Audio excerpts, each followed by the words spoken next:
पल्लवी अपनी भाभी स्नेहा के साथ शादी का लहंगा देखने जाती है और बड़ी खुशी से कहती है, भाभी रोहन ने बोला है कि जितना भी महंगा और अच्छा लहंगा लेना हो ले लो। मैं अब तक की सबसे सुंदर दुल्हन लगनी चाहिए उस घर की, इसलिए मैं सबसे ज्यादा महंगा और सुंदर लहंगा लेना चाहती हूँ। तुम तो बहुत खुश नसीब हो पल्लवी, कम से कम तुम्हें इतने अच्छे से तैयार करने के लिए तुम्हारा पति तैयार तो हो गया। तुम तो जानती हो कि माँ जी बीमार थी, इसलिए मेरी और राहुल जी की तो कोर्ट मैरिज हुई थी।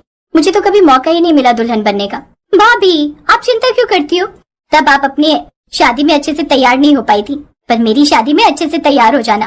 आपको जो भी लहंगा पसंद हो आप ले लेना, उसके पैसे भी मैं दे दूंगी। नहीं पल्लवी, ऐसे अच्छा नहीं लगेगा कि मैं तुमसे पैसे लूंगी। भाभी आपको इतना सोचने की जरूरत नहीं है, और वैसे भी इतने सालों से मैं जॉब करके अपने लिए सेविंग की हुई थी। अब रोहन तो मुझे खर्च करने नहीं दे रहा है, तो कम से कम मैं अपनी भाभी के लिए एक लहंगा तो ले ही सकती हूँ, जो कि वो अपनी ननद की शादी में पहनेगी। तुम सच में बहुत अच्छी हो पल्लवी, अब देर किस बात की, मैं भी अपने लिए एक अच्छा सा लहंगा ले ही लेती हूँ। अब ऐसा ही होता है। पल्लवी एक सुंदर सा लाल रंग का लहंगा पसंद करती है, जो कि पूरे 40,000 का होता है। उसमें पल्लवी बहुत सुंदर लग रही थी, लेकिन जैसे ही वो ट्रायल रूम से लहंगा ट्राई करके बाहर आती है तो देखती है कि स्नेहा ने भी बिल्कुल वैसा ही लहंगा पहना हुआ था। एक पल के लिए तो पल्लवी के होश उड़ जाते हैं और वो अपने मन में कहती है, अरे ये सब क्या है, भाभी ने तो सिर्फ मेरे जैसा ही लहंगा ले लिया। अब भाभी को क्या बोलूं, मेरा ये लाल रंग का लहंगा तो तुम्हारे लहंगे की तरह ही लग रहा है। तुम फिक्र मत करो, मैं अभी ये वाला लहंगा उतार कर कोई और लहंगा ले लेती हूँ, पर मुझे तो ये बहुत पसंद आ रहा था। अरे नहीं भाभी छोड़ो ना, क्या फर्क पड़ता है, आपको ये लहंगा अच्छा लग रहा है तो आप यही ले लो, कोई बात नहीं। अब पल्लवी स्नेहा को भी 40,000 का लहंगा अपनी तरफ से दिलवा देती है और दोनों ननद भाभी लहंगा लेकर अपने घर आ जाते हैं। जैसे ही दोनों के लहंगे माया ने देखे तो गुस्सा होते हुए कहा, ये सब क्या है स्नेहा, शादी तेरी है या तेरी ननद की? एक जैसा लहंगा लेने की क्या जरूरत थी, कल को दुनिया वाले क्या बोलेंगे? माँ इसमें चिंता करने वाली क्या बात है, भाभी की भी तो इकलौती ननद की शादी है। वो अपनी शादी में तो अपने कोई शौक पूरे नहीं कर पाई थी, तो मेरी शादी में 2-4 शौक पूरे कर लेंगी तो क्या हो गया। जब तू खुश है और तुझे इस बात से कोई एतराज नहीं है तो मैं कौन होती हूँ कुछ कहने वाली। जिसको जो करना है करो, बस मुझे शादी ब्याह के मामले में कोई कलेश नहीं चाहिए। ऐसे ही कुछ दिन गुजरते हैं और शादी का फंक्शन भी शुरू हो जाता है। आज मेहंदी का फंक्शन था। गली की ऋतु नाम की लड़की पल्लवी को मेहंदी लगाने के लिए आती है। जैसे ही वो पल्लवी को मेहंदी लगाकर फ्री हो जाती है तभी स्नेहा उसे अपने पास बिठा लेती है। और बताओ भाभी, आपकी ननद की शादी है, किस तरह की मेहंदी चाहिए आपको? इसमें क्या सोचना है, मेरी ननद की शादी है, मेरे हाथों में भी दुल्हनों वाली मेहंदी लगा दो। मुझे वो बहुत अच्छी लगती है। जब वो मेहंदी से दूल्हा दुल्हन ढोलकी ये सब बनाते हैं ना तो बड़ा अच्छा लगता है। पर भाभी शादी तो आपकी ननद की है, आप ये सब कुछ क्यों बनवा रही हो? तभी थोड़ी दूर पर बैठी हुई पल्लवी ये सारी बातें सुन लेती है और कहती है, अरे क्या हो गया ऋतु, अगर भाभी बोल रही है तो बना दो ना, क्या फर्क पड़ता है। अब ऐसा ही होता है। ऋतु पल्लवी के कहने पर स्नेहा के हाथों में भी बिल्कुल वैसी ही मेहंदी लगा देती है जैसी दुल्हन के लगी हुई थी। पड़ोस ने तरह तरह की बातें बना रही थी, लेकिन पल्लवी किसी भी बात पर गौर नहीं करती। अब ऐसा ही होता है। पल्लवी ने शादी के फंक्शंस में जो जो ड्रेस पहनी थी, स्नेहा भी सारी ड्रेस की नकल करती है। ये सब कुछ देखकर पल्लवी के साथ उसके दोस्तों को भी बुरा लग रहा था और उसकी एक दोस्त स्नेहा ने धीरे से पल्लवी से कहा, देख पल्लवी तुझे समझा रही हूँ, तेरी स्नेहा भाभी जो भी कर रही है वो पूरी तरह से गलत है। उन्होंने कॉकटेल पार्टी में भी तेरी जैसी ड्रेस पहनी थी और मेहंदी में भी और हल्दी में भी, ये गलत है। यार उन्होंने तो शादी का लहंगा भी बिल्कुल मेरे जैसा लिया है। क्या अपने पति से अपनी भाभी के फेरे करवाने का इरादा है क्या तेरा? अरे कुछ कहती क्यों नहीं उन्हें? पल्लवी कुछ भी नहीं कहती। अब ऐसे ही शादी का दिन आता है। पल्लवी ने अपने लिए स्पेशल मेकअप आर्टिस्ट बुक की हुई थी और वो उससे मेकअप करवाने के लिए चली जाती है। वहीं स्नेहा पास के एक ब्यूटी पार्लर में जाती है और ब्यूटी पार्लर वाली पूछती है, और बताइए मैडम कैसा मेकअप चाहिए आपको? मुझे ना बिल्कुल दुल्हन की तरह मेकअप चाहिए, मैं बिल्कुल दुल्हन लगनी चाहती हूँ मेकअप में, आप बस ऐसा ही मेकअप कर दो। आपकी शादी है क्या? पर आप तो बच्चों वाली लगती हैं। नहीं मेरी ननद की शादी है, पर मैं चाहती हूँ कि मैं भी दुल्हन की तरह तैयार होकर जाऊँ। अब ऐसा ही होता है। पार्लर वाली को तो बस अपने पैसों से मतलब था। वो स्नेहा का वो बिल्कुल दुल्हन की तरह मेकअप कर देती है। अब जैसे ही स्नेहा तैयार होकर बैंकेट में पहुंचती है उसी समय पल्लवी की भी एंट्री होती है। पल्लवी की नजर जैसे ही अपनी भाभी पर जाती है तो उसकी नजर भाभी पर टिक जाती है। सब लोग तरह तरह की बातें बनाने लगते हैं। अरे देखो तो ननद की शादी में भाभी दुल्हन बन गई, स्नेहा को भी ये सब करने की क्या ही जरूरत थी? उसे अपनी खुद की ननद की शादी मिली क्या बर्बाद करने के लिए? ये तो होना ही था। लगता है पल्लवी ने इसे कुछ ज्यादा ही परेशान किया है, तभी तो आज उसके इतने शुभ दिन पर वो पल्लवी से इस तरह बदला निकाल रही है। जहाँ पल्लवी की आंखों में आंसू थे, लेकिन फिर भी वो अपनी भाभी की खुशी के लिए सब कुछ नजरअंदाज करके स्टेज पर बैठ जाती है। वहीं स्नेहा को अपनी गलती का एहसास होता है। वो बैंकेट के बाथरूम में जाती है और कहती है, मेरे पति से कोर्ट मैरिज हुई थी और मैं अपने कोई शौक पूरे नहीं कर पाई थी। सोचा था कि ननद की शादी में थोड़े शौक पूरे कर लूंगी। मैंने कभी सोचा ही नहीं कि शायद मेरी इन सब हरकतों से ननद को बुरा लग रहा होगा और आज रिश्तेदार तरह तरह की बातें बना रहे थे। मुझसे बहुत बड़ी गलती हो गई। स्नेहा अब अपना डबल दुपट्टा हटा देती है और अपने मेकअप को भी थोड़ा सा सिंपल कर लेती है और अपने जूड़े को खोलकर बालों को खुला कर लेती है। वो अभी भी बहुत सुंदर लग रही थी, लेकिन दुल्हन से थोड़ी अलग लग रही थी। थोड़ी देर में पल्लवी आती है। सब उसकी तारीफ करते हैं, लेकिन एक अच्छे अंदाज में। अब थोड़ी ही देर में पल्लवी और रोहन के फेरे होते हैं। तभी पल्लवी स्नेहा और अपने भाई का हाथ पकड़कर कहती है, भाभी, जब ननद की शादी में दुल्हन बनी गई हो तो मेरे भाई के साथ फेरे भी ले लो। आप लोगों की कोर्ट मैरिज हुई थी, तब आप अपने कोई भी शौक पूरे नहीं कर पाई।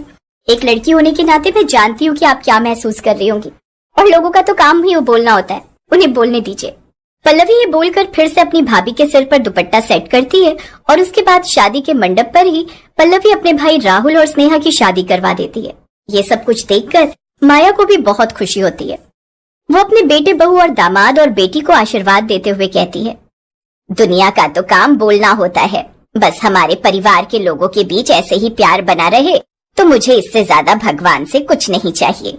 अब ऐसा ही होता है। पल्लवी विदा होकर अपने ससुराल चली जाती है, जिसके बाद वो अपने ससुराल में खुशी खुशी रहने लगती है।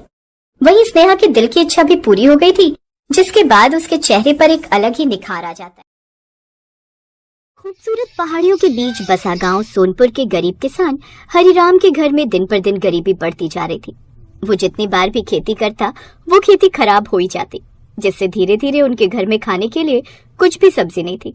एक रोज जब हरिराम अपने खेत की ओर गया और जब वो अपनी कुदाल से खुदाई कर रहा था, तभी उसे खुदाई करते हुए लगा कि कुछ तो है। कहीं यहाँ कोई ऐसा खजाना तो नहीं। उसने फिर से उस जगह पर खुदाई की तो उसके हाथ एक बड़ा लाल टमाटर लगा, जो कि काफी चमकदार था। अरे ये क्या, ये टमाटर? लो, खोदा पहाड़ निकला चूहा। अब वो निराश होकर उस टमाटर को लेकर घर आ गया। उस रोज घर में सब्जी बनाने के लिए कुछ भी नहीं था।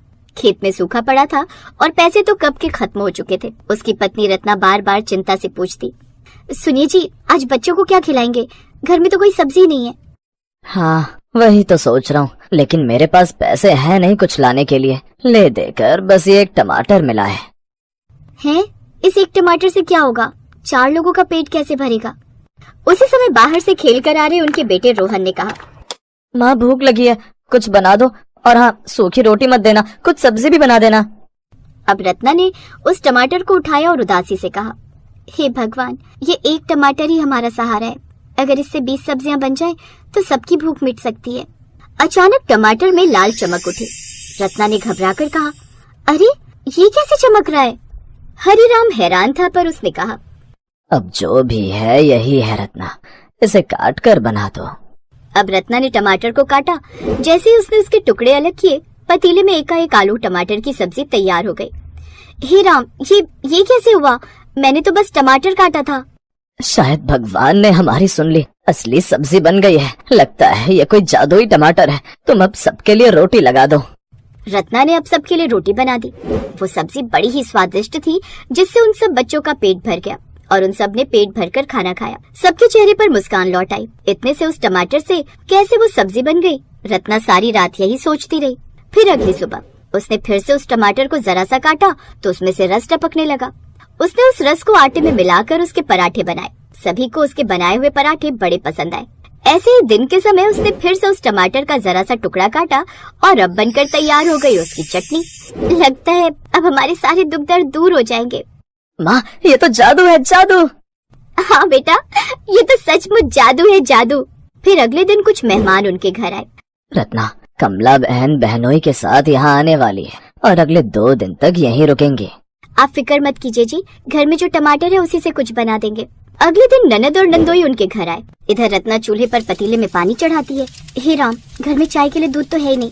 तभी वो लाल टमाटर किसी मणि की तरह चमकने लगता है। क्यों ना मैं इसका सूप बना दूं? ऐसा कहकर वो थोड़ा सा टमाटर और काटती है, जिसे वो उस पानी में डाल देती है, जिससे झट से टमाटर का सूप बनकर तैयार हो जाता है, जिसे पीते ही कमला और उसका पति उनकी खूब तारीफ करते हैं। फिर शाम को जब वो रात के खाने के बारे में सोचती है, काश हमारे पास पैसे होते तो थोड़ा सा पनीर लाकर इनके लिए वही बना देती। वो ये सोच ही रही थी कि तभी वो उस टमाटर का छोटा सा टुकड़ा काटकर पतीले में डालकर देखती है तो अचानक से वहाँ पर आलू टमाटर की सब्जी बनकर तैयार हो जाती है। अब वो जो भी बनाती तो हर डिश के साथ घर में खुशबू फैल जाती।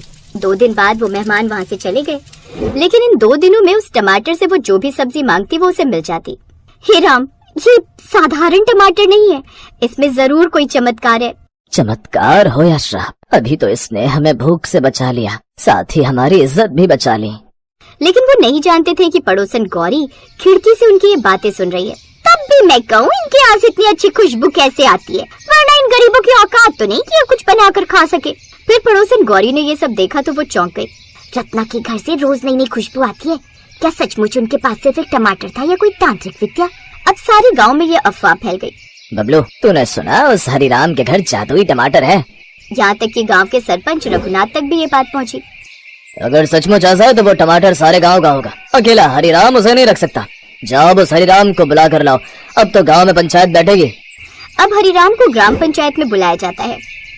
हरिराम, सुना है तेरे पास जादुई टमाटर है, उसे सबके सामने रख। सरपंच जी, ये टमाटर हमें भगवान ने दिया है, इससे सब्जियां बन रही हैं, लेकिन हमने कभी इसका दुरुपयोग नहीं किया। हमें भी सब्जियां चाहिए, ये अकेले क्यों खाए?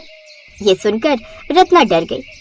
अगर ये टमाटर हमसे छीन लिया गया तो हमारी भूख मिटाने वाला सहारा चला जाएगा। अगर ये बात सच है तो हम सबके सामने उस टमाटर की 20 सब्जियां बनाकर दिखाओ। अब रत्ना ने टमाटर उठाया और उस टमाटर से टमाटर पुलाव, टमाटर भिंडी, टमाटर बैंगन, टमाटर मूंग दाल बना दी। ये देख गांव वाले दंग रह गए। अरे ये तो सच्चा जादू है। लोग आपस में बातें बनाने लगे, कोई इसे तांत्रिक विद्या कहने लगा तो कोई कुछ। लेकिन जैसे जैसे सब्जियां बढ़ती गई, माहौल डरावना होने लगा। 11वीं सब्जी बनते ही हवा तेज बहने लगी। 12वीं डिश के साथ आसमान काला हो गया। 13वीं डिश के साथ गांव के कुएं से चीख सुनाई दी। हरिराम, ये सब्जियां कोई बला तो नहीं? मुझे भी डर लग रहा है, कहीं ये टमाटर कोई श्रापित तो नहीं। बाकी सब्जियां भी बनाओ, हमें पूरी 20 सब्जी चाहिए। पर पंचायत नहीं रुकी। पंचायत के फरमान के बाद अब रत्ना ने कांपते हाथों से बाकी डिशें तैयार की।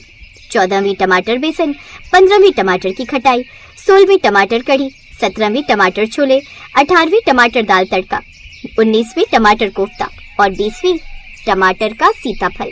फिर जैसे ही 20वीं डिश बनी, अचानक टमाटर के बीज जमीन पर गिर पड़े और उनसे उठे 20 काले साए। उन्हें देख सभी लोग कांपने लगे। तभी हरिराम ने हिम्मत करके उनसे पूछा, कौन हो तुम? हम वही आत्माएं हैं जिन्हें सरपंच और मुखिया ने भूख से मरवा दिया था। इन्होंने हमारे खेतों का अनाज हथिया लिया था, जिसके बाद हमारी भूख से मरने की नौबत आ गई। और जब हम इनके पास मदद के लिए गए तो इन्होंने हमें एक टमाटर खाने को दिया। हम भूखमरी से मर रहे लोगों ने झट से उसे खा लिया, जिसके बाद हमारी मौत हो गई, क्योंकि इन्होंने उस टमाटर में जहर मिलाया था। फिर हम सबकी आत्माएं मिलकर एक बड़ा टमाटर बन गई, जिसके अंदर हमारी आत्माएं कैद रह गई। लेकिन अब हमें मुक्ति मिलेगी। ये टमाटर हमारी कैद था। 20 सब्जियों के बाद अब हम मुक्त हुए हैं। आत्माएं, हमें छोड़ दो। नहीं, तूने हमें भूखा मारा, अब तेरा अंत होगा। फिर सबके सामने सरपंच जमीन पर गिर पड़ा। उसकी सांसें थम गई। उसके बाद यही हाल उस मुखिया का भी हुआ। गांव वाले चीखते भागते नजर आए। हे भगवान, हमने तो सिर्फ भूख मिटाने के लिए सब्जियां बनाई थी। तभी एक आत्मा ने नरम स्वर में कहा, तुम निर्दोष हो, तुम्हें आशीर्वाद मिलता है, लेकिन लालचियों का विनाश तय है। सुबह जब लोग लौटे तो देखा सरपंच और मुखिया का घर खंडहर हो चुका था। हरिराम और रत्ना के खेत की फसल लहलहाने लगी थी और उस टमाटर का